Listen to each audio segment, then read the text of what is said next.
নির্বাচনের রোডম্যাপ ও স্থানীয় সরকার নির্বাচন প্রসঙ্গে স্থানীয় সরকার উপদেষ্টা আসিফ মাহমুদ সজীব ভুঁইয়া বলেছেন, এপ্রিলের প্রথমার্ধে নির্বাচনের যে ডেট দেওয়া হয়েছে তা মাথায় রেখে যথাসময়ে রোডম্যাপ দেবে নির্বাচন কমিশন। সোমবার সকালে নিজ এলাকা কুমিল্লার মুরাদনগরে বিভিন্ন এলাকায় ঈদ শুভেচ্ছা বিনিময় শেষে সাংবাদিকদের একথা বলেন তিনি।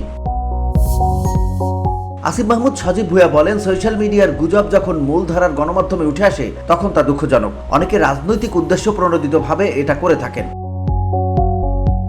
উপদেষ্টা আরো বলেন, স্থানীয় সরকার প্রতিনিধি না থাকায় দৈনন্দিন সেবাগুলো থেকে জনগণ বঞ্চিত হচ্ছে। স্থানীয় সরকারের অনেকগুলো স্তর আছে। সরকারের সিদ্ধান্ত অনুযায়ী নির্বাচন কমিশনকে নির্বাচনের আয়োজন করতে বলা হবে।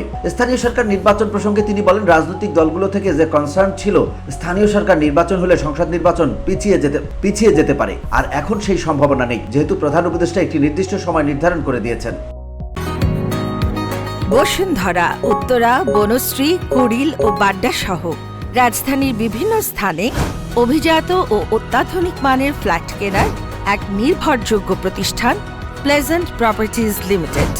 তাই আপনার স্বপ্নের আবাসনের জন্য আজই যোগাযোগ করুন।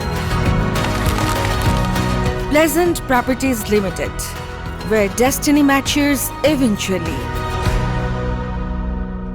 আসিফ বলেন, স্থানীয় সরকার নির্বাচন আয়োজনের ব্যাপারে সরকারের শুরু থেকেই সদিচ্ছা ছিল। স্থানীয় সরকারের অনেকগুলো স্তর রয়েছে, কতটুকু করা যাবে তা দেখা হবে। সরকারের সিদ্ধান্ত অনুযায়ী নির্বাচন কমিশনকে নির্বাচন আয়োজনের জন্য বলা হবে। VOD Bangla news desk.